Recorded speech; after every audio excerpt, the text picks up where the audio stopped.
Nous allons faire une petite révision de ce que nous avons étudié lors de la dernière session et ensuite on va rentrer dans du nouveau. Prions. Père Céleste, alors que nous ouvrons ta parole, nous demandons la guidance du Saint-Esprit, nous demandons la compréhension, nous demandons la volonté d'ouvrir nos cœurs et esprits pour recevoir ce que tu as pour nous. Donne-nous ta sagesse, nous t'en prions dans le nom précieux de Jésus. Amen. Révisons ce que nous avons vu dans notre première session. Nous avons étudié la grande chaîne prophétique. Où est-ce que la chaîne commence? Avec quel royaume? Avec le royaume de Babylone. Très bien. Ensuite, elle continue avec quel royaume? Mèdes et Perses. Ensuite, le troisième royaume, c'est quoi? La Grèce. Le quatrième, c'est l'Empire romain. Mais ensuite, qu'est-ce qui s'est passé? L'Empire romain est quoi? Il est divisé en 10 royaumes parce que cette quatrième bête a fait pousser 10 cornes. Ensuite, au milieu des 10 cornes, se lève quoi? Une petite corne. Et elle est devenue grande. Elle est petite au début, ensuite elle grandit, elle devient plus large que les autres. Donc, dans notre étude aujourd'hui, nous allons tenter de définir ce dont on parle lorsqu'on dit petite corne. On sait que le lion, c'est Babylone, l'ours, c'est les Mèdes et les Perses, le léopard, c'est la Grèce, le dragon, c'est Rome, et les 10 cornes représentent les 10 divisions de Rome. La question c'est, qu'est-ce qui est représenté par la petite corne? Je vais partager avec vous, alors qu'on commence, 7 caractéristiques de la petite corne. Et je vais les lister premièrement, et ensuite on va les examiner plus précisément.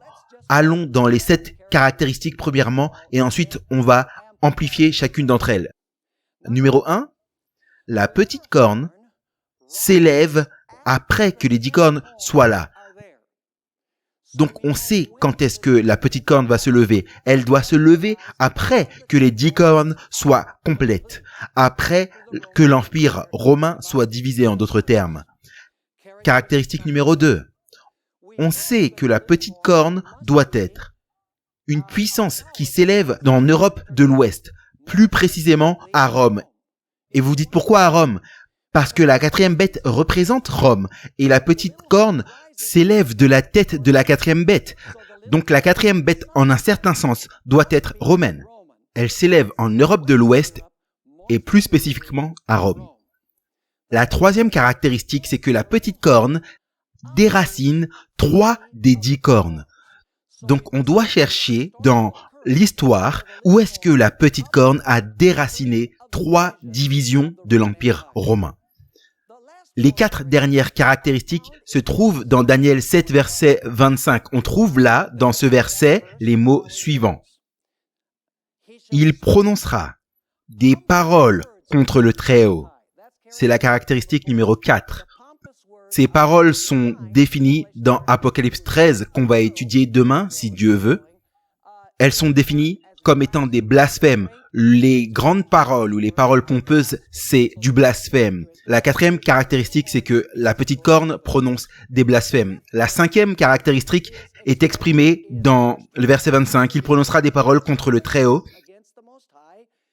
Il opprimera les saints du Très-Haut. C'est la caractéristique numéro 5. C'est une puissance qui persécutera le peuple fidèle de Dieu. Et ensuite, on a la caractéristique numéro 6. Il est dit au sujet de la petite corne, et il espérera changer les temps et la loi. En d'autres termes, ce sera une puissance qui pensera avoir la capacité et le pouvoir de changer la loi même de Dieu. Et la caractéristique finale, c'est que cette petite corne va régner pendant une certaine période de temps. Il est dit, à la fin du verset 25, « Ensuite, les saints seront livrés entre ses mains pendant un temps, des temps, et la moitié d'un temps. » Et donc, on a ces 7 caractéristiques de la petite corne, et maintenant, on veut regarder quelle puissance a accompli ces 7 caractéristiques. Cependant, avant de faire ceci, j'aimerais mettre l'emphase sur quelque chose de très important à nouveau. Et c'est que, lorsque on identifie la petite corne, on ne parle pas de personne individuelle représentée par la petite corne.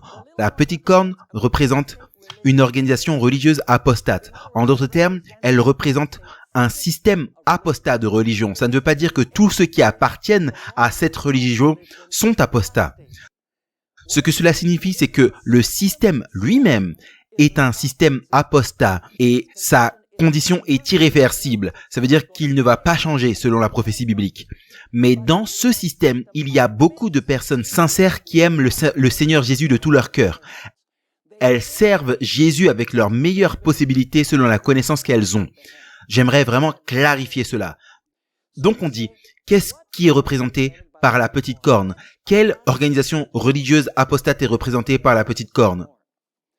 Je vais vous dire quelle est la puissance que ça représente et ensuite on va regarder aux preuves. Il n'y a aucun doute possible alors qu'on regarde aux caractéristiques de la petite corne. Il n'y a qu'une seule puissance, un seul système dans le monde qui ait toutes ces caractéristiques. Et c'est la papauté catholique romaine. La petite corne représente la papauté catholique romaine en tant que système. Elle ne représente pas les individus dans le système, elle représente l'organisation apostate de la papauté catholique romaine. Donc regardons aux 7 caractéristiques si elles s'harmonisent avec la papauté romaine catholique. La première caractéristique, c'est la petite corne va se lever après les 10 cornes ou les 10 divisions de l'Empire romain soient complètes. Hier, nous avons brièvement mentionné les tribus barbares qui sont venues du secteur nord de l'Empire et elles ont commencé à découper ce qui était l'Empire romain. Certaines de ces tribus, je vais vous donner les noms et vous allez être en mesure de les identifier, les nations en Europe qui descendent de ces royaumes. Il y avait les anglo-saxons. D'où viennent-ils? Ils viennent d'Angleterre. Vous avez les Allemands. Vous savez, en espagnol, allemand, c'est alemanes. Donc, les Allemands, c'est les Allemands. Vous avez les Lombards. D'où viendraient les Lombards? Ils viendraient d'Italie. On a le coach de foot très célèbre, Vince Lombardi, qui est un nom italien. Vous avez également les Francs. Quelle nation est sortie des Francs? La France, bien sûr. Vous avez également les Visigoths qui sont arrivés en Espagne. Donc c'est simplement 5 des 10. En d'autres termes, les nations d'Europe sont le résultat de la division de l'Empire romain. Au IVe siècle, Constantin, l'empereur à Rome, a décidé qu'il allait déplacer le siège de l'Empire à Constantinople, à l'est. Et donc, le trône de César à l'ouest était laissé vacant. Parce que dans l'année 476, le dernier empereur romain de l'ouest a été déposé. Son nom était Romulus Augustus. Et en résumé, Constantin a déplacé le siège de l'Empire à l'est et le dernier empereur romain a été déposé à l'ouest. Cela a permis maintenant à l'évêque de Rome, qui va devenir le pape, d'occuper le trône qui a été laissé vacant par Romulus Augustulus. En d'autres termes, le trône de César est devenu le trône du pape de Rome en l'année 476, où le dernier empereur romain a été déposé de son trône à l'ouest. Est-ce que vous me suivez ou pas? Et donc, le résultat de la division de l'Empire romain, c'est les nations européennes aujourd'hui. Chaque nation avec son propre langage. Chaque nation avec sa propre culture. Très différent de l'Empire romain qui était un empire et qui était uni. L'empire était fragmenté et les nations européennes sont le résultat de la fragmentation de Rome. Donc la caractéristique numéro 1 s'harmonise très bien avec la papauté. Rome était l'empire uni. Ensuite, il a été divisé en 10 royaumes et ensuite, l'empereur s'est déplacé à Constantinople.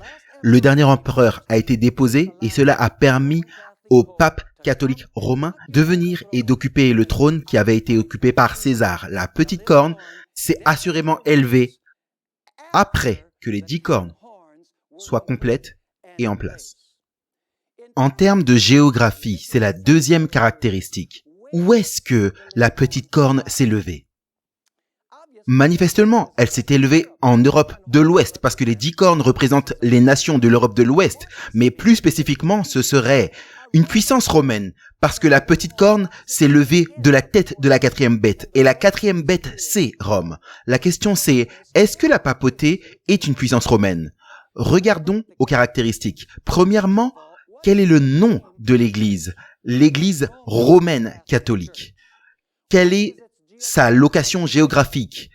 Sa location géographique, c'est la ville de Vatican à Rome. Quelle est sa langue officielle? Le latin, c'est la langue officielle de l'Empire romain. Quel est le type de système des nombres qui est utilisé? Ce sont les nombres romains. À quoi ressemble l'architecture au Vatican? C'est l'architecture romaine. De plus, la papauté a hérité et a transformé l'organisation, le système organisationnel du système romain en un empire ecclésiastique. Je vais vous lire une déclaration ici d'un érudit jésuite du nom de Malachi Martin, tiré du livre Le déclin et la chute de l'Église romaine. Comment la papauté a transformé l'organisation dont elle a hérité de l'Empire romain. Voici ce qu'il dit. En 3 siècles, l'Église romaine a transformé l'organisation administrative de l'Empire romain en un système ecclésiastique, d'évêques, d'envoyés, de représentants, une cour de justice et un système criminel avec des lois complexes, tout sous le contrôle direct du pape. Son palace romain du Latran est devenu le nouveau Sénat.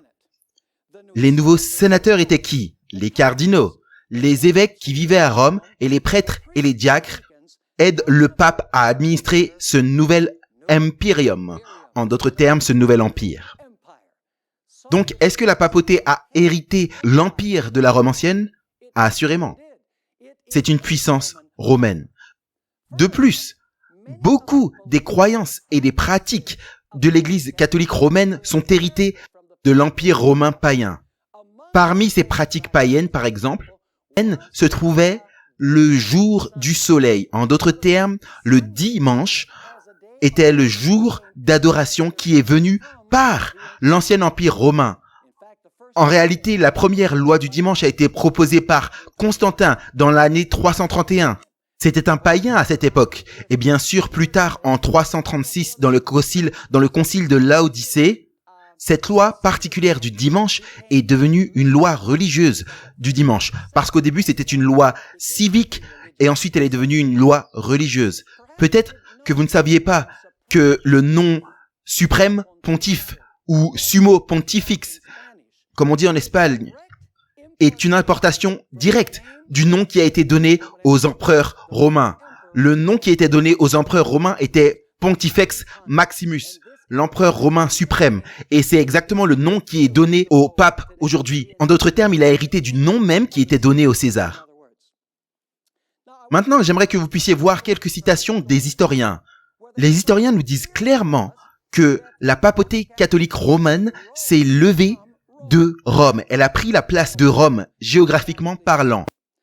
Je vais volontairement sauter la première, vous pourrez la lire quand vous aurez le temps.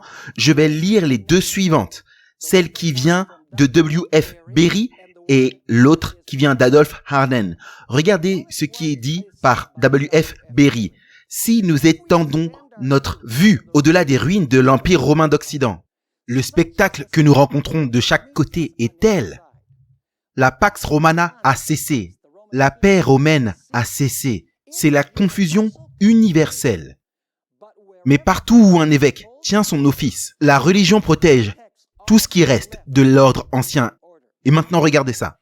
Une Rome nouvelle s'élève lentement au-delà de l'horizon. C'est l'ère de la religion qu'elle a renversée, qui est le paganisme. Elle assume la splendeur extérieure des Césars. L'empereur n'est plus, mais le pontifex Maximus demeure. Il est maintenant le vicaire de Christ, offrant la civilisation ancienne aux tribus du Nord. Il les a convertis à son credo et le servent comme père et juge suprême. C'est la monarchie papale qui, dans sa puissance et son déclin, a survolé l'histoire de l'Europe pendant combien de temps? Pendant 1000 ans, et d'ailleurs c'était plus que 1000 ans. Donc, est-ce que la papauté est une puissance romaine selon cet historien? Absolument. Regardez ce que dit Adolphe Arnat, a écrit dans son livre « Qu'est-ce que la chrétienté ?» pages 269 et 270.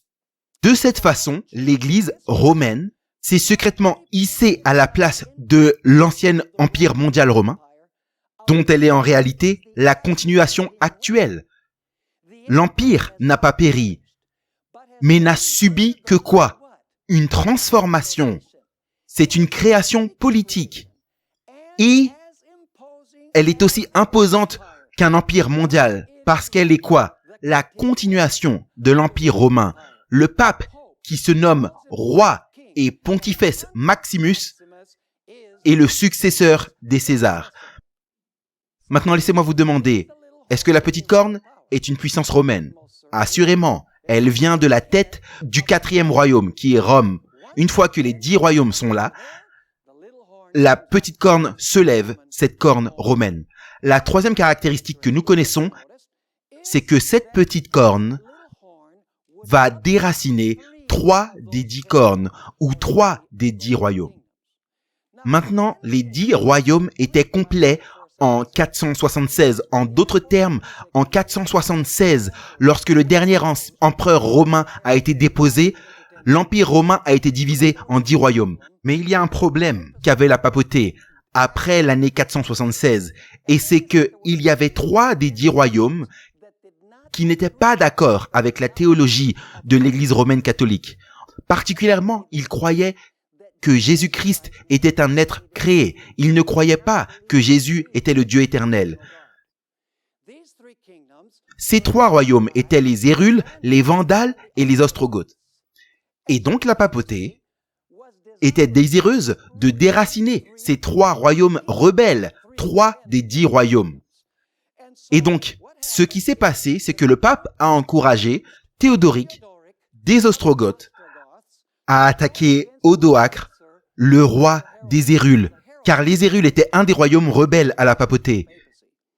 Et ainsi, en 493, Odoacre des Hérules a été tué par Théodoric des Ostrogoths. Et Théodoric a été envoyé par la papauté pour déraciner les Hérules. Et ils ont été déracinés en 493. Et il n'y a pas de royaume en Europe aujourd'hui qui descendent des Hérules.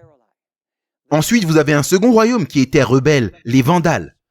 Et dans l'année 534, la papauté a influencé l'empereur Justinien, qui était empereur de l'Est et qui avait beaucoup à dire sur l'Ouest. Le pape a encouragé l'empereur à envoyer des armées pour combattre les Vandales. Et en 534, les Vandales ont été déracinés de l'histoire. Il n'y a pas de nation en Europe qui descende des Vandales. Il y avait un autre royaume rebelle qui demeurait, les Ostrogoths. Et en 533, l'armée par le général Bélisaire a été envoyée pour mener une guerre contre les Ostrogoths. Pour résumer, en 538, les Ostrogoths ont subi une cinglante défaite. Ils ont été chassés de Rome, même si ils ont continué à exister jusqu'en 550. Cependant, ils n'avaient plus de puissance et ont disparu de l'histoire après l'année 538. Et donc, exactement de la façon dont l'histoire le décrit, la papauté a influencé l'empereur à aller contre ces 3 royaumes rebelles. Les Hérules déracinés en 493, les Vandales déracinés en 534 et les Ostrogoths déroutés en 539.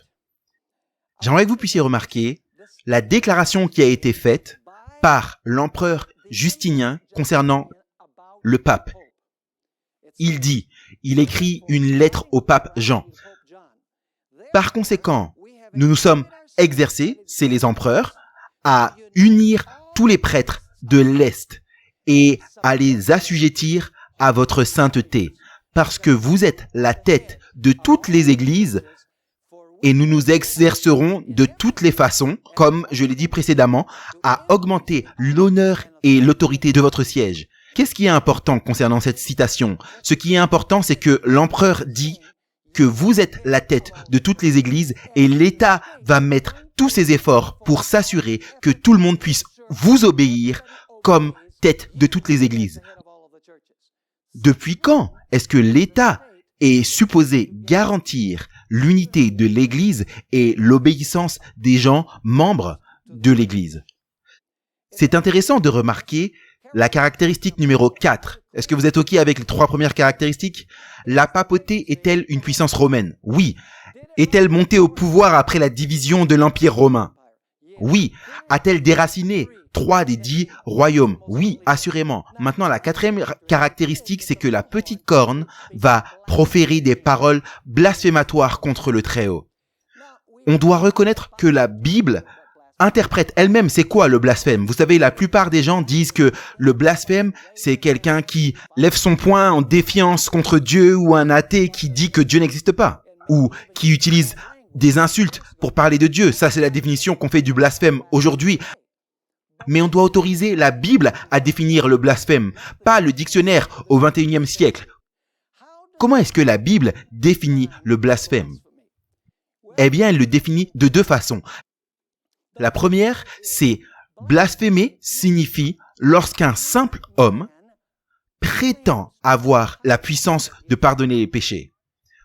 Remarquons Marc chapitre 2 et verset 7. Marc chapitre 2 et verset 7. Jésus vient de dire à un paralytique, « Tes péchés te sont pardonnés ».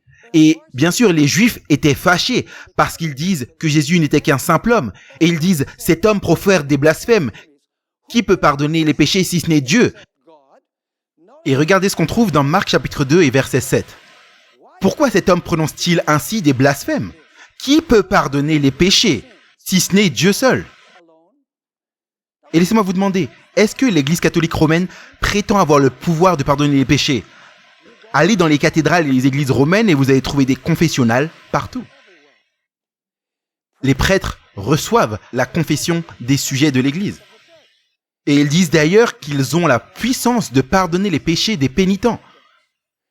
Laissez-moi vous lire une déclaration de saint Alphonse Liguori, l'un des 23 docteurs de l'Église catholique romaine. C'est dans son célèbre livre « Devoir et dignité du prêtre » à la page 28. Si le Rédempteur devait descendre dans une église et s'asseoir dans un confessionnel pour administrer le sacrement de la pénitence, et le prêtre s'asseoir dans un autre confessionnel, Jésus dirait à chaque pénitent « Ego te absolvo », qui veut dire « Je te pardonne ». Le prêtre, de même, dirait à chacun de ses pénitents « Ego te absolvo ». Et le pénitent de chacun serait également pardonné. Est-ce que vous comprenez ce qu'il dit? Il dit que le prêtre a le même pouvoir que Jésus-Christ pour pardonner les péchés. Regardez ce que dit le catéchisme de Baltimore. C'est un catéchisme romain catholique. Le prêtre n'a pas à demander à Dieu pour pouvoir pardonner les péchés. Le prêtre lui-même a le pouvoir de faire cela au nom de Jésus-Christ. Vos péchés sont pardonnés par le prêtre. C'est la même chose que si vous vous agenouillez devant Christ et les disiez à Christ lui-même. Est-ce que vous êtes conscient que le pape François est le premier à avoir déclaré cette année une année de miséricorde? Ça commence le 8 décembre 2015 au 20 novembre 2016. Et il dit même aux femmes qui ont avorté, si elles sont vraiment repentantes pour ce qu'elles ont fait et qu'elles confessent leurs péchés au prêtre, le prêtre peut pardonner leurs péchés. La papauté, assurément, prétend avoir la puissance de pardonner les péchés. C'est l'une des caractéristiques de la petite corne. Elle profère des blasphèmes à l'encontre du Très-Haut. Mais il y a une seconde caractéristique au blasphème. Le blasphème, c'est également lorsqu'un simple être humain prétend occuper la place de Dieu sur la terre. Remarquez Jean chapitre 10 et versets 30 à 33. Jean 10, 30 à 33. Ici, Jésus fait une déclaration révolutionnaire. Mon Père et moi sont un. Waouh! Ça a rendu les leaders religieux en colère. Et il est dit au verset 31, alors les Juifs prirent de nouveau des pierres pour le lapider. Et Jésus leur dit, j'ai fait devant vous plusieurs bonnes œuvres de la part de mon Père, pour laquelle me lapidez-vous? Les Juifs lui répondirent, ce n'est point pour une bonne œuvre que nous te lapidons, mais pour un blasphème, et parce que, étant homme, tu te fais quoi? Tu te fais Dieu. Donc, lorsqu'un simple homme se fait Dieu ou se prétend le représentant de Dieu sur terre, ça, c'est un blasphème. il s'avère que les papes eux-mêmes s'appellent Vicarius Christi. C'est-à-dire, le mot vicaire signifie celui qui prend la place de. Donc, Vicarius Christi signifie celui qui prend la place de Christ. Moi, tout ce que j'ai toujours connu, c'est que le Saint-Esprit était celui qui allait prendre la place de Jésus. Un autre nom que le pape prétend lui appartenir, c'est Vicarius Filii Dei, qui veut dire vicaire du Fils de Dieu, c'est-à-dire celui qui prend la place du Fils de Dieu, ou le substitut pour le Fils de Dieu. C'est un blasphème, mes amis. Laissez-moi vous lire une déclaration de l'histoire de l'Église. Dans une oraison offerte au pape lors de la 4e session du 5e concile de Latran, Christopher Marcellus a dit la chose suivante concernant le pape, et il parle au pape. « Car vous êtes le berger, vous êtes le médecin, vous êtes le directeur, vous êtes le vigneron. Finalement, vous êtes un autre Dieu sur terre. » C'est un catholique romain qui parle du pape. Maintenant, il y a une encyclopédie intéressante qui s'appelle Prompta Bibliotheca. Elle a été publiée au milieu des années 1800. J'ai tous les 8 volumes. C'est une très très vieille encyclopédie. Et si vous regardez à l'article Papa, qui signifie pape, vous allez trouver quelque chose de très intéressant dans cette encyclopédie, qui est une encyclopédie catholique romaine, qui a l'imprimature de l'Église, ce qui signifie que c'est une publication autorisée de l'Église catholique romaine. Laissez-moi vous lire cette déclaration, vous me dites si c'est un blasphème. De plus, la supériorité et la puissance du pontife romain ne se rapportent pas uniquement aux choses célestes, aux choses terrestres et aux choses sous la terre, mais sont même sur les anges dont il est plus grand. De sorte que s'il était possible que les anges se trompent dans la foi, ou pensent contraire à la foi, ils pourraient être jugés et excommuniés par le pape, car il est d'une si grande dignité et puissance qu'il forme un seul et même tribunal avec le Christ, de sorte que tout ce que le pape fait semble sortir de la bouche de Dieu, comme selon la plupart des docteurs, etc. Le pape est, pour ainsi dire, Dieu sur terre, seul souverain de tous les fidèles du Christ, roi en chef des rois, ayant une plénitude de pouvoir ininterrompue, chargé par le Dieu tout-puissant de gouverner les royaumes non seulement terrestres, c'est l'État, mais également les royaumes célestes, c'est l'Église. Le pape est d'une si grande autorité et puissance qu'il peut modifier, expliquer ou interpréter même les lois divines. Le pape peut modifier les lois divines, vu que son pouvoir ne découle pas des hommes, mais de Dieu, et il agit comme vice-régent de Dieu sur la terre, avec l'abondant pouvoir de lier ou de délier ses brebis. Tout ce que l'Éternel Dieu lui-même et le Rédempteur sont censés faire, c'est ce que leur vicaire fait, étant donné qu'il ne fait rien de contraire à quoi? À la foi. C'est du blasphème, les amis. C'est une prétention d'être le représentant de Dieu sur la terre, et même dans certains cas, Dieu sur terre. Donc, est-ce que la papauté remplit la 4e caractéristique? Affirme-t-elle occuper la place de Dieu sur la terre, et même dans certaines citations prétend être Dieu sur terre? Oui, c'est assurément le cas. Cette caractéristique s'harmonise, tout comme les 3 premières. Qu'en est-il de la caractéristique suivante? Est-ce que la papauté a persécuté les saints du Très-Haut? C'est là où vous allez trouver beaucoup de matériel ajouté à ce que nous avons dans le résumé.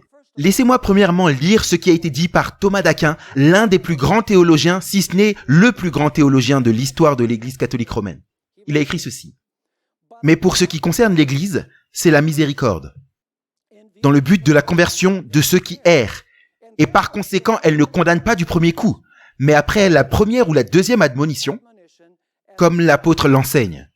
Après cela, cependant, après que la personne ait été avertie 1 ou 2 fois, s'il s'avère que l'homme en question est toujours opiniâtre, c'est-à-dire entêté, l'Église, n'ayant aucun espoir de sa conversion, l'Église pourvoit à la sécurité des autres, le retranchant de l'Église par la sentence de l'excommunication et de plus le laisse aux tribunaux séculiers pour qu'il soit exterminé du monde par la mort. Entre parenthèses, l'autre grande colonne de la théologie catholique romaine, Saint Augustin, est celui qui, originellement, est venu avec l'idée que l'Église devait utiliser l'État pour détruire ceux qui ne s'harmonisaient pas avec les pratiques et les enseignements de l'Église. Et j'aurais donc pu également vous lire des citations venant de Saint Augustin. La papauté était coupable d'avoir persécuté les Hussite. N'avez-vous jamais entendu parler de l'histoire de Jean Hus? Comment il a été brûlé au bûcher? Eh bien, ses disciples ont été persécutés sans relâche. Le pape Martin V, qui a régné de 1417 à 1431.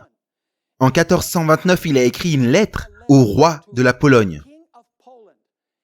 Et il lui a dit, il vous faut exterminer les Hussites. Et je lis ce qu'il a écrit. Non, il écrit à ce roi. Non, l'intérêt du Saint-Siège et celui de votre couronne font de cela un devoir d'exterminer les Hussites. Souvenez-vous que ces personnes impies osent proclamer. Regardez ce qu'ils proclament. Ils proclament des principes d'égalité. Ils maintiennent que tous les chrétiens sont des frères, comme si c'était un crime.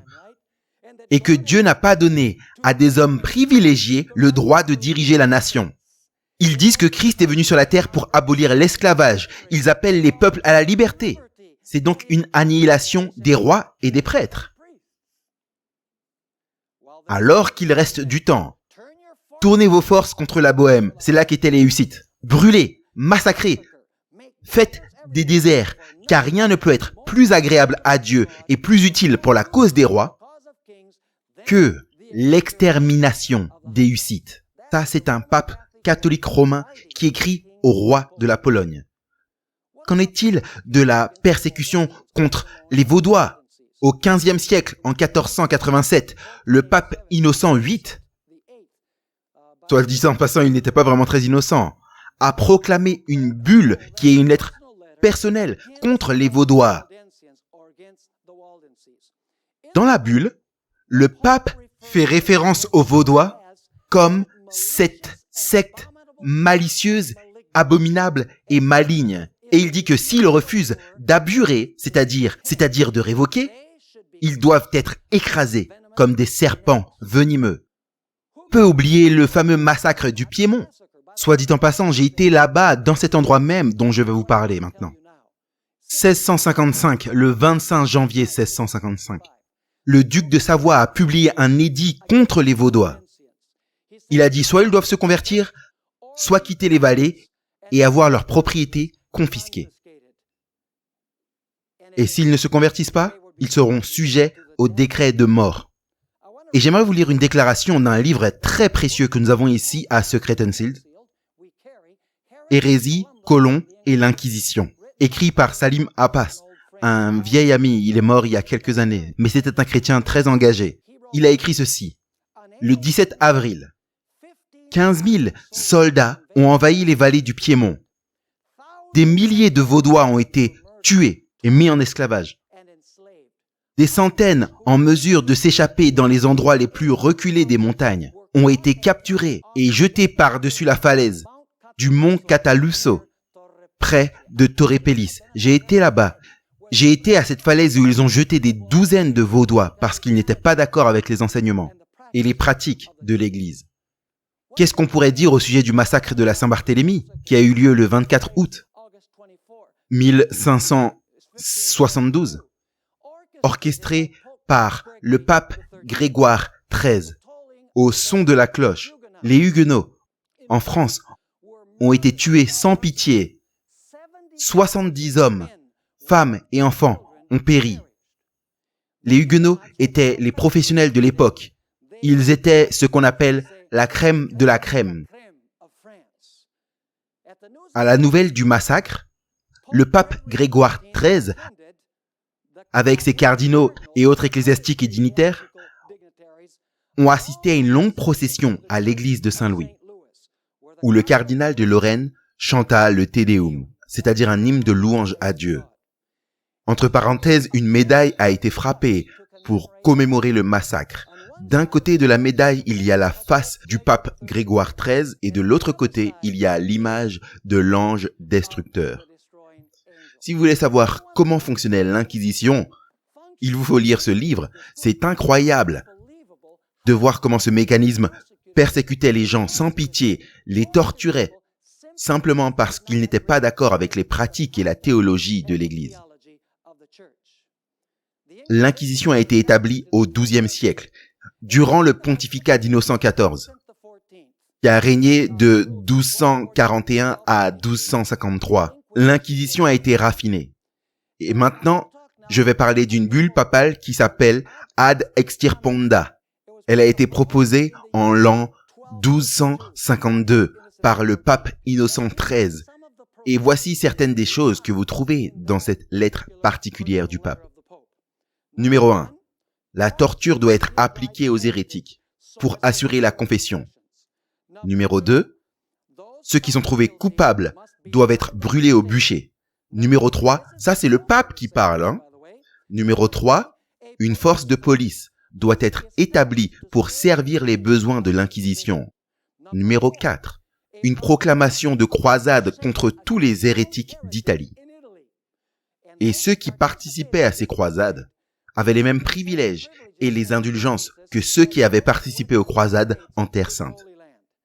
Finalement, les héritiers des hérétiques devaient avoir leurs biens confisqués, tout comme les biens qui appartenaient aux hérétiques eux-mêmes.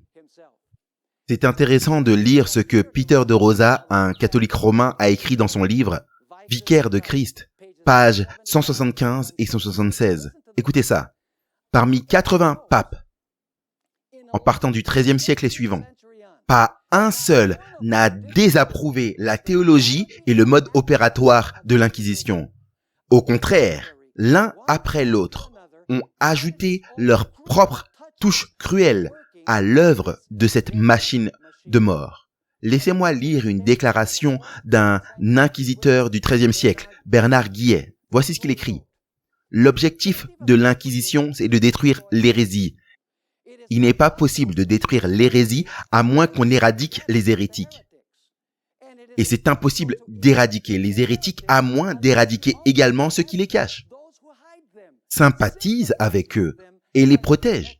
Donc on ne persécute pas seulement les hérétiques, on torture également les hérétiques pour trouver qui a sympathisé avec eux. C'est ce qu'il dit. Maintenant, Juan Antonio Llorente, un Espagnol, qui était le secrétaire de l'Inquisition à Madrid, a des choses intéressantes à dire concernant l'Inquisition. Il a eu une expérience de conversion. Laissez-moi vous lire ces deux déclarations. J'étais le secrétaire de l'Inquisition à la cour de Madrid durant l'année 1789, 1790 et 1791. Je connaissais assez bien l'institution pour la réfuter. Elle était vicieuse dans son origine, sa constitution et ses lois, malgré les excuses qui ont été écrites en sa faveur. Il a également écrit « L'horrible conduite de cet office saint, qui était le nom de l'Inquisition, a affaibli le pouvoir et a diminué la population de l'Espagne, en arrêtant le progrès des arts, de l'industrie, de la science et du commerce, et en poussant nombre de familles à quitter le royaume, étant à l'origine de l'expulsion des Juifs et des morts, et en immolant sur leur pic flambant plus de 300 000 victimes. » Ça, c'est écrit par un catholique romain, qui était un inquisiteur. C'était le secrétaire de l'Inquisition en Espagne. Il a écrit plusieurs volumes, documentant ce qu'a fait l'Église catholique romaine durant l'Inquisition. J'aurais souhaité avoir le temps de parcourir le matériel suivant dans le résumé. Vous savez, pendant longtemps, j'ai eu le souhait de visiter un endroit particulier au Pérou. Et il y a quelques années, j'ai été invité à faire une présentation dans une université adventiste à Lima, près de Lima.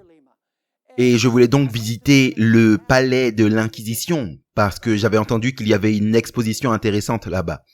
Et donc une après-midi, ils m'ont amené pour visiter ce palais de l'Inquisition dans la ville de Lima. Entre parenthèses, l'Inquisition a fait rage dans 3 pays latino-américains, en Colombie, au Mexique et bien sûr au Pérou. Alors qu'on est rentré dans le palais de l'Inquisition, lorsqu'on regarde sur la droite, on trouve ce très grand mural, cette grande représentation de ce qu'on appelle l'auto da fe. Et en d'autres termes, ce qu'ils font, c'est qu'ils mènent un interrogatoire des hérétiques. Ils sont à la place Armas, et si vous êtes trouvé coupable, ils vous brûlent au bûcher. Et c'est intéressant comment ce jeune homme, qui était notre guide, a simplement décrit que, peu importe qui n'était pas d'accord avec les pratiques et les enseignements de l'Église, il l'attachait au bûcher et ensuite, ils étaient brûlés vivants. Vous pouvez lire dans le matériel les différents instruments de torture qui étaient utilisés par les inquisiteurs là-bas au Pérou. En réalité, après avoir regardé à ce grand mural au côté droit, vous allez ensuite à gauche pour voir la chambre de torture. Vous pouvez lire ça quand vous avez le temps. Vous avez le strapazo, le poste de fouettage, le rack, le garrot, la planche à eau. Vous avez entendu parler du simulacre de noyade. Ensuite, ils nous amènent au-delà de la chambre de torture. Soit dit en passant, ils ont des échantillons de tous les instruments qui étaient utilisés. Et de comment ils étaient utilisés pour torturer les gens et leur dire de se rétracter. Mais également de dire qui a sympathisé avec leurs idées. Ensuite, vous trouvez ces petites cellules qui ont été taillées dans la pierre, où les individus suspectés d'hérésie étaient enfermés dans ces petites cellules taillées dans la pierre. Ils étaient à peine larges pour faire rentrer quelqu'un. Les personnes étaient toutes recroquevillées. Et on les gardait dans l'obscurité, le froid. Leurs familles ne savaient pas où ils étaient pendant des jours, voire des mois. Ils étaient gardés là, à peine vivants. C'était l'histoire et le système catholique romain. Laissez-moi vous lire d'autres déclarations de penseurs catholiques. Le cardinal Robert Bellarmine, l'un des ennemis de la réforme protestante, c'était un champion de la contre-réforme. Regardez ce qu'il a écrit. Il a vécu de 1542 à 1621. Il a écrit « La seule méthode efficace contre les hérétiques est de les amener à l'endroit prévu pour eux aussi rapidement que possible. Ainsi, ce n'est que leur faire une faveur, car plus ils sont autorisés à vivre longtemps, plus ils vont créer des hérésies. Et ainsi, plus ils vont séduire des croyants, aggravant ainsi leur propre damnation. » Pie IX a écrit une encyclique le 8 décembre 1864. Et voici ce qu'il écrit. « Maudits soient ceux qui revendiquent la liberté de conscience et d'adoration, et ceux qui maintiennent que l'Église ne doit pas employer la force. L'État n'a pas le droit de laisser chaque homme libre d'embrasser la religion qui lui semble vraie. » Intéressant qu'un pape puisse dire une telle chose contre la liberté religieuse, disant que l'État ne peut pas laisser la liberté aux gens de choisir la religion qu'ils veulent. Le pape Léon XIII a ajouté son témoignage dans son encyclique Libertas Humanam. Voici ce qu'il écrit. De ce qui a été dit, il s'ensuit, il est tout à fait illégitime de demander, de défendre ou de donner une liberté inconditionnelle de pensée, d'expression, d'écriture ou d'adoration, comme si ces derniers étaient tant de droits donnés par la nature aux hommes. Voici une autre déclaration de Marianos de Luca, un jésuite, et anciennement un professeur de droit canonique à l'université grégorienne de Rome. C'est là où les prêtres sont formés. Regardez ce qu'il écrit. L'Église catholique a le droit et le devoir de tuer les hérétiques, car c'est par le feu et l'épée que l'hérésie peut être extirpée. Les excommunications de masse sont tournées en dérision par les hérétiques. S'ils sont en prison ou en exil, ils corrompent les autres. Le seul recours est de les mettre à mort. La repentance n'est pas autorisée à sauver les criminels. Pour le plus grand bien de l'Église, c'est le devoir de la foi, et celle-ci ne peut être préservée à moins que les hérétiques ne soient quoi ? Mis à mort. Et ça, c'est un professeur de théologie enseignant les prêtres à l'université pontificale. Il fait de plus cette remarque. Les hérétiques méprisent l'excommunication et disent que cette foudre est impuissante. Si on les menace avec une amende financière, ils ne craignent ni Dieu ni homme, sachant qu'ils trouveront des personnes assez sottes pour les croire et les supporter. Si on les emprisonne ou les envoie en exil, ils corrompent ceux qui sont près d'eux avec leurs paroles et ceux qui sont à distance avec leurs livres. Ainsi, le seul remède est de les envoyer rapidement à leur propre endroit. Bien sûr, la question c'est quel est leur propre endroit ? Eh bien, il explique en citant Tanner dans la déclaration suivante. Le magistrat civil, par le commandement et la commission de l'Église, doit punir les hérétiques avec quoi ? Avec la peine de mort. Remarquez cette déclaration d'Alfred Baudrillard. C'était un cardinal français. C'est pas le petit peuple de l'Église catholique, ce sont les papes et les cardinaux de l'Église. Et les professeurs à l'université grégorienne qui écrivent ces choses, regardez ce qu'il dit. l'Église a. Et elle proclame avec force qu'elle a horreur du sang. Néanmoins, lorsqu'elle est confrontée à l'hérésie, elle ne se contente pas de la persuasion. Des arguments de l'ordre intellectuel et moral lui apparaissent comme étant insuffisants et elle a recours à la force, au châtiment corporel, à la torture. Elle crée certains types de tribunaux comme ceux de l'Inquisition. Elle appelle à l'aide les lois de l'État. Si nécessaire, elle encourage une croisade ou une guerre religieuse. En résumé, son horreur du sang culmine presque à presser le pouvoir séculier à le verser, dont les procédés sont toujours plus odieux, car ils sont moins francs que si l'Église le faisait elle-même. En d'autres termes, c'est bien plus facile d'appeler l'État à verser le sang, et d'ensuite de jeter le blâme sur l'État en disant « nous, on n'a rien fait ». Il continue en écrivant.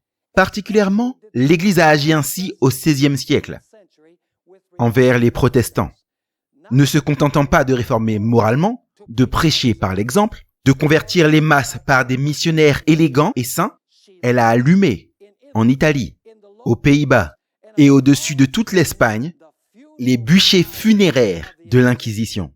En France, sous François Ier et Henri II, en Angleterre, sous Marie Tudor, elle a torturé les hérétiques, à la fois en France et en Allemagne, à la seconde moitié du XVIe siècle et la première moitié du XVIIe. Si elle ne l'a pas commencé, dans tous les cas, elle a encouragé et a activement aidé aux guerres religieuses. Regardez ce que dit Alexis M. L'Épicier. Encore une fois, un cardinal de l'Église catholique romaine. Il écrit « Celui qui fait publiquement aveu d'une hérésie et essaie d'en pervertir d'autres par la parole ou l'exemple, je parle absolument, ne doit pas seulement être excommunié, mais il doit être justement mis à mort, à moins qu'il ne ruine les autres par une contagion pestilentielle. Car un homme mauvais est pire qu'une bête sauvage et fait bien plus de mal, comme l'a dit Aristote.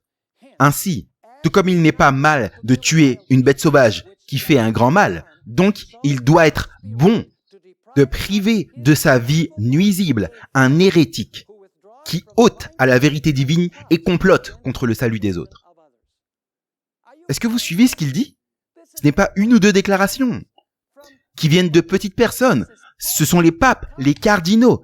Et l'histoire montre que la papauté a persécuté sans pitié ceux qui n'étaient pas d'accord avec elle. L'encyclopédie catholique, par conséquent, dit et reconnaît que c'est une sombre période de l'histoire catholique romaine.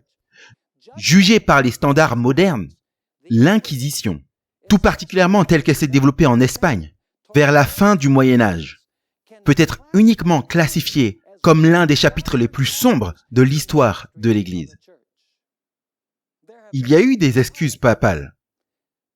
À la basilique Saint-Pierre, le premier dimanche de Carême, le 12 mars 2000, le pape Jean-Paul II, lors d'une messe méticuleusement chorégraphiée, s'appuyant contre le crucifix d'une voix agonisante, semblant demander pardon pour les péchés de l'Église contre les protestants, les juifs, les non-chrétiens, les immigrés, les minorités ethniques, les femmes, les enfants abusés et les bébés avortés. Il a d'ailleurs mentionné tous ces groupes et s'est excusé pour la façon dont l'Église catholique les a traités. Et maintenant, je lis l'un des points qu'il a mentionnés. Il a écrit une très longue lettre. Nous pardonnons et nous demandons votre pardon. Nous ne pouvons que reconnaître la trahison de l'Évangile commise par certains de nos frères, particulièrement durant le 2e millénaire. Nous demandons pardon pour la division entre chrétiens, l'utilisation de la violence vers laquelle certains se sont tournés au service de la vérité. Remarquez qu'il ne dit pas que c'était au service de l'erreur, il dit que c'était au service de la vérité. Et pour les actes de dissidence et d'hostilité, parfois entrepris envers les disciples d'autres religions. Mais dans cette longue lettre, il ne reconnaît jamais que c'était l'Église qui a persécuté. Il dit certains de nos frères ont persécuté. Cela a conduit les éditeurs du New York Times à écrire cela concernant la lettre d'excuse du pape.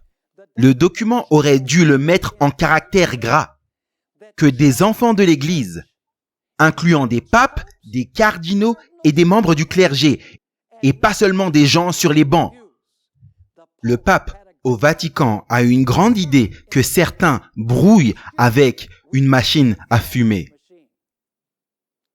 Il y a eu également des excuses de la part de François Ier, et ça c'était incroyable.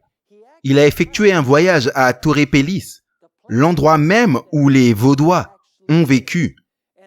Et le 22 juin 2015, l'année dernière, il a parlé à cette très vieille église évangélique des Vaudois. Et maintenant je lis ce qu'il leur a dit. De la part de l'église catholique, je demande votre pardon.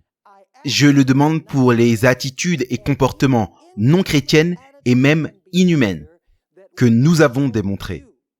En d'autres termes, il s'excuse auprès des Vaudois. Au nom du Seigneur Jésus-Christ, pardonnez-nous. Et certaines personnes disent, vous voyez, la papauté est désolée et s'excuse pour ce qu'elle a fait.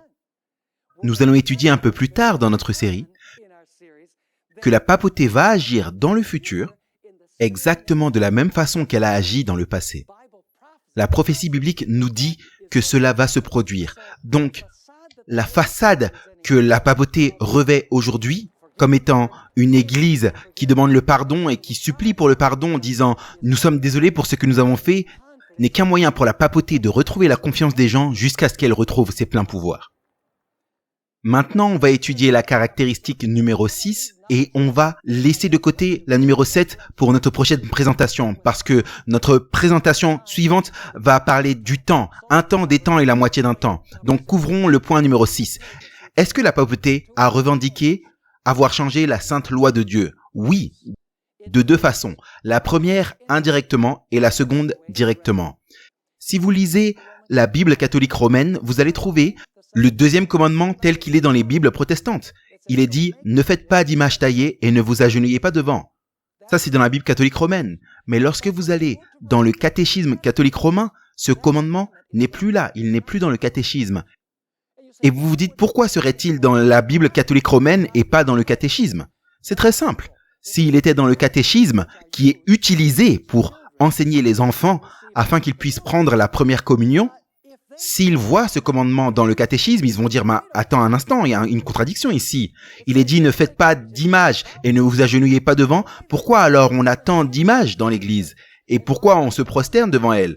Eh bien, l'Église catholique romaine a ôté le deuxième commandement de son catéchisme, même si il se trouve dans la Bible catholique romaine. Et la plupart des catholiques romains ne lisent pas la Bible. Donc, la plupart d'entre eux sont surpris lorsqu'ils découvrent que le second commandement ne dit « Ne faites pas d'image taillée et ne vous prosternez pas devant elle ». Mais le plus grand changement que le système catholique romain a opéré dans la loi de Dieu, c'est qu'il dit ouvertement « Nous avons changé par l'autorité de Jésus-Christ le jour d'adoration du sabbat au dimanche ». L'Église catholique romaine revendique, et on va regarder ça plus attentivement dans le futur, l'Église catholique romaine, sans excuse, dit ouvertement que les rois, que les papes cardinaux, théologiens et professeurs de théologie, ils disent « Nous avons changé le jour d'adoration du sabbat au dimanche ». Permettez-moi de vous lire une déclaration de saint Thomas d'Aquin. Saint Thomas d'Aquin est le plus grand théologien de l'histoire catholique romaine. Saint Augustin serait probablement très proche de lui, mais d'Aquin, sans aucun doute, est le plus grand théologien de l'Église catholique romaine. Regardez ce qu'il dit concernant le jour d'adoration. Dans la nouvelle loi, l'observation du dimanche supplante l'observation du sabbat. Non pas en vertu d'une quelconque loi, c'est-à-dire que ça ne se trouve pas dans la Bible, mais par la détermination de l'Église et la tradition du peuple chrétien. Donc il dit, le dimanche est le jour d'adoration, pas parce que la Bible dit que c'est le dimanche, mais parce que l'Église et le peuple a décidé que le dimanche serait le nouveau jour d'adoration. Ma Bible dit quelque chose de différent. Ma Bible me dit que le sabbat a été créé par Dieu au commencement, avant le péché. Il fait partie du plan originel de Dieu. C'est le 4e commandement de la sainte loi de Dieu. Rappelle-toi du jour du sabbat pour le garder et l'observer. Jésus-Christ a observé le sabbat. Il a été à la synagogue selon sa coutume. Les apôtres, selon le livre d'Actes, ont observé le sabbat du 7e jour comme un jour de repos. Il n'y a pas de vestige dans la Bible que le jour d'adoration ne soit jamais changé, ou que nous sommes supposés honorer le dimanche parce que Jésus était ressuscité ce jour-là, ou que le dimanche soit particulièrement saint à cause de la résurrection de Christ. Cependant, l'Église catholique romaine, encore et plus tard je vais vous présenter une série de déclarations, ils disent « Nous, par l'autorité de Jésus-Christ, qu'il a donné à l'Église catholique romaine, nous avons changé le jour d'adoration du samedi au dimanche. » La Bible dit que la petite corne pensera à changer quoi? La loi de Dieu. Donc laissez-moi vous poser une question. Est-ce que toutes les caractéristiques s'harmonisent avec l'Église catholique romaine? Absolument. Numéro 1. C'était quoi numéro 1? Vous vous en souvenez? Numéro 1, elle va s'élever après les 10 rois, après qu'ils soient accomplis. Est-ce que c'est vrai? Oui.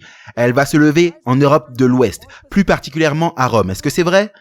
Elle va déraciner 3 des 10 royaumes, les 3 royaumes rebelles. C'est la vérité. Est-ce que la papauté a prononcé des blasphèmes en prétendant pouvoir pardonner les péchés et par le pape qui prétend être le représentant de Christ sur la terre? Absolument. Est-ce que la papauté a une longue histoire de persécution? Oui, c'est le cas. Prétend-elle avoir le pouvoir de changer le jour de Dieu d'adoration du sabbat au dimanche? C'est le cas. Maintenant, il reste une caractéristique que nous n'avons pas couverte et nous allons la regarder lors de la prochaine présentation. Et c'est la période durant laquelle l'Église catholique romaine a dirigé, durant le temps qu'elle a fait toutes ces choses dont nous parlons. La Bible dit que la papauté va diriger pendant un temps, des temps et la moitié d'un temps. Et vous vous dites, mais qu'est-ce que ça peut signifier? Un temps, des temps et la moitié d'un temps. Dans Apocalypse, c'est décrit comme 42 mois. Et dans Apocalypse chapitre 12, on appelle ça 1260 jours. 3 expressions parallèles. 1260 jours, 42 mois, un temps, des temps et la moitié des temps. Et dans l'étude suivante ensemble, je vais vous montrer que la papauté a régné exactement pendant ce temps que dit la prophétie. Elle a régné pendant 1260 années à partir du moment où elle est arrivée à la puissance jusqu'au temps où elle a reçu sa blessure mortelle selon Apocalypse 13. Donc la dernière caractéristique s'harmonise également avec la papauté comme un gant à la main. Donc, est-ce que vous êtes clair sur ce qu'on a étudié jusque-là? La chaîne prophétique, Babylone, Mède et Perse, Grèce, l'Empire romain divisé, et ensuite, de l'Empire romain divisé, s'élève la petite corne avec toutes ses caractéristiques, et elle a régné pendant 1260 années.